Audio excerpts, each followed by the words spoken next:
Nous, on a utilisé l'outil analogue climatique, c'est-à-dire les fermes du futur, qui consiste à connecter les populations d'un village A à un village B. Donc le village A serait dans 30 ans dans les conditions climatiques que le village B est en train de vivre actuellement. Donc c'est à partir d'un modèle climatique qu'on tourne qui permet de dire les sites dans le monde entier, sur le globe terrestre entier, où est-ce qu'on peut aller pour trouver l'analogue climatique d'un site donné. Les sites analogues de Kaffrine, c'était un peu au Pérou, en Colombie et aussi au Sénégal vers le nord. Donc pour des moyens, on a choisi le site de Linguère qui est plus au nord. Et c'est comme ça qu'on a amené les populations de Ngouy d'Agabiram à Linguère pour aller voir comment les populations de Linguère sont en train de vivre actuellement malgré les difficultés. Au retour, vous avez mis en place ce que, si j'ai très bien retenu, ce que vous avez appelé des parcelles de domestication. Oui. De quoi s'agit-il? Déjà, quand on est parti, tout de suite, les questions que les populations nous posaient sur la route, parce qu'ils voyaient qu'au fur et à mesure qu'on avançait vers le site B, le site, l'air analogue climatique, que les conditions climatiques commençaient à changer. Ils commençaient à voir la dégradation et ils nous posaient beaucoup de questions là-dessus. Donc, de là-bas, quand on est revenu, il y a eu un déclic. Parce qu'une fois sur place, ils avaient vu qu'il n'y a pas assez d'arbres. Ils s'étonnaient même comment les gens peuvent vivre ici, tellement qu'ils voyaient que c'était sec, il n'y avait pas d'arbres. Il y a une seule espèce qui pousse là-bas, c'était le Balanthus absuyaka. Et ils se disaient, comment ici, ils ont beaucoup d'animaux, mais comment ils font pour vivre ici? Parce que c'est très sec. Mais quand on est arrivé dans ce site-là, les populations de Linguère nous ont reçus même avec du jus de fruits, du baobab, du jus de tamarin, des choses qu'ils n'ont pas vues sur la route. Mais bien, ils se sont posés beaucoup de questions. Arrivés, ils ont posé à ces populations, comment vous faites pour nous servir du jus alors que vous n'avez ni arbre de baobab, ni arbre de jujube, ni rien du tout, mais vous nous servez. Ces gens-là les ont répondu, nous, comme rien ne marche ici, on n'a pas les moyens, nous on se déplace, on va acheter ces produits-là vers chez vous et on vient, on transforme pour faire une plus-value et vendre. Là, les populations, ça fait un déclic au niveau des populations de Ngouy d'Agabiram. Donc à notre retour, ils ont fait une restitution au niveau des populations pour dire voilà ce qu'on a vu. On a vu des conditions très difficiles et pourtant les gens arrivent à s'en sortir. Comme on dit que dans 30 ans, nous, on serait dans une situation comme ça, il faut qu'on anticipe. On ne va pas croiser les bras pour attendre qu'on arrive à ce stade-là.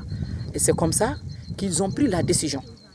Très tôt, même sans que la recherche ne leur demande, ils ont dit, désormais, tous les arbres de baobab qui sont dans notre terroir, on va les mettre de la peinture, on va les contrôler, on va faire une convention pour que personne ne les coupe. Ça, c'était la première activité qu'ils ont fait, même avant la restitution. L'autre chose, ils ont demandé à la recherche, dans le cadre d'une réunion de plateforme, qu'est-ce qu'on peut faire pour, en tout cas, cultiver ces espèces-là. Parce qu'on veut augmenter le nombre de plants dans notre terroir. C'est dans ce contexte-là que la recherche, avec l'appui de l'ICRAF, a pu amener un certain nombre de variétés de ces espèces-là. Donc si tu vois dans la parcelle, nous avons 3 espèces. Le Tamarindus indica, le tamarin, le tamarinier, le Zuzuphus mauritiana, le jujubier et le Adansonia digitata, le baobab. Donc c'est ces 3 espèces qui sont des espèces prioritaires dans la zone, dans le bassin arachidier qu'on a amenées. Quand on les a amenées, on n'a pas amené seulement les espèces, mais on a amené différentes variétés. Parce qu'on s'est dit que, comme c'est dans le cadre de la domestication, on a amené différentes variétés pour essayer de voir quelles sont les variétés qui s'adaptent, parce que c'est de la recherche-action à ce.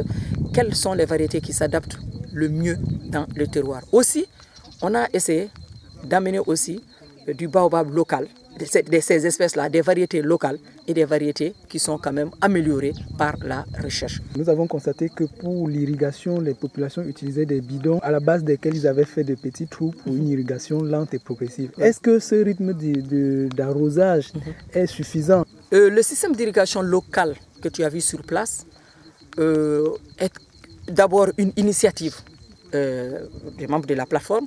C'est lors d'une réunion, pendant la pause, la saison sèche, ils ont vu quand même que ces plants qui sont de grande qualité, parce que c'est des variétés améliorées, greffées, qui sont venues depuis le Mali pour être introduits ici, de l'ICRAF du Mali. Ils se sont dit, mais ces plants sont tellement utiles pour nous, on ne va pas les voir sécher comme ça, on va avoir trop de mortalité parce qu'il a fait très chaud. Donc ils ont décidé de faire l'arrosage. Il se trouve que le village, là où il y a la parcelle, elle est très loin du puits. Et le puits fait 40 mètres de profondeur. Donc ils ont dit, il faut qu'on trouve un système. Ils ont proposé de faire des bidons sous chaque arbre, des bidons de 20 litres, parce qu'on a fait une discussion des bidons de 20 litres qu'on va remplir. Et quand on va remplir, on fait des petits trous. Donc le plan, c'est fait exprès pour que ça soit lent. Parce que pour puiser l'eau là, ça prend beaucoup de moyens, beaucoup de temps. Pour les paysans, il faut une charrette, il faut des chevaux pour tirer l'eau. Il faut encore mettre les bidons dans la charrette pour amener dans la parcelle. Donc ils ont imaginé, l'essentiel est que la plante ait un peu d'eau. Il va tenir. Donc il y a une quantité donnée qui est versée progressivement, donc lentement.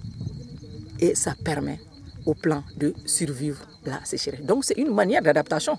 Dans le cadre de ces changements climatiques-là, c'est une autre manière d'adaptation locale que les populations ont pu trouver.